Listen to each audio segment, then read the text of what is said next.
High, আজকের recipe ঝিঙে আলু পোস্ত। এই অতিরিক্ত গরমে হালকা পাতলা রান্না খাওয়াটা আমাদের শরীরের জন্য অত্যন্ত উপকার। গরমে হওয়া অনেক সবজির মধ্যে ঝিঙে হলো একটা, আর ঝিঙে আমাদের পেট ঠান্ডা রাখে। আর সেই যদি ঝিঙে আলু দিয়ে পোস্ত দিয়ে করা হয় তাহলে কেমন লাগে বলুন তো?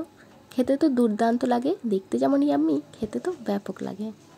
তাহলে চলুন আজকে আমি আপনাদেরকে ঝিঙে আলু পোস্ত করে দেখাবো। শুরু করি। প্রথমেই একটি কড়াইয়ে আমি 3 চামচের মতো সরষের তেল দিয়ে দিয়েছি। তেলটা হালকা গরম হয়ে আসলে তাতে দুটো শুকনো লঙ্কা দিয়ে দিচ্ছি। লঙ্কাটার কালারটা চেঞ্জ হলে এরপর দিয়ে দেব আলু ও ঝিঙে। আলু ও ঝিঙেগুলোকে এরকম দ্বারা লম্বা আর পাতলা করে কেটে নিয়েছি। এরপর আলু ও ঝিঙে হালকা করে ভেজে নেব। আলু ও ঝিঙেগুলো হালকা করে ভেজে নিয়েছি। এরপর দিয়ে দেব লবণ।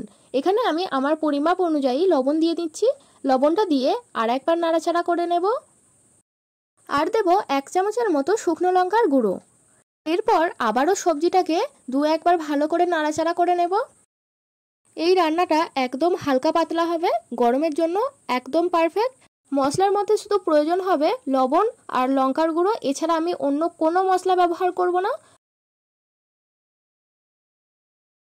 2-4 মিনিট নাড়াচাড়া করে নেওয়ার পর এখানে দিয়ে দেব পেঁয়াজ কুচি। একটা পেঁয়াজকে ঠিক এরকম দ্বারা সরু সরু করে কুচিয়ে নিয়েছিলাম, সেই পেঁয়াজটা দিয়ে আবারও একবার নাড়াচাড়া করে নেব। আর সবজিটা থেকে জল বেরিয়ে আসা অবধি অপেক্ষা করব।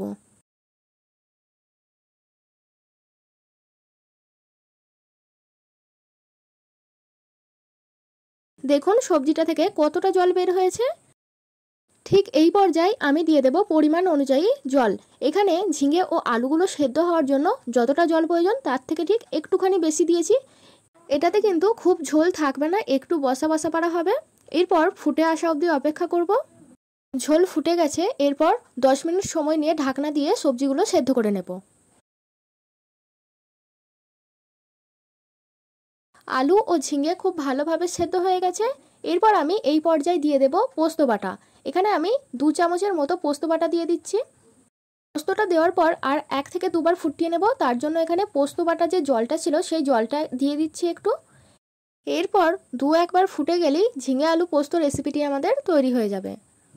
তো বন্ধুরা, আমার এই রেসিপি আপনাদের কেমন লাগলো আমাকে অবশ্যই জানাবেন। ভিডিওটি ভালো লাগলে লাইক করবেন। চ্যানেলে নতুন হলে অবশ্যই সাবস্ক্রাইব করে পাশে থাকবেন নিত্য নতুন রেসিপি দেখার জন্য। রেসিপিটাতে যাতে স্বাদটা ব্যালেন্স থাকে তার জন্য এখানে 1 চামচের মতো আমি চিনি দিয়ে দিয়েছি। পরবর্তী আবারও একটি নতুন রেসিপির সাথে দেখা হবে। ততক্ষণ পর্যন্ত ভালো থাকবেন, সুস্থ থাকবেন। ধন্যবাদ, টাটা।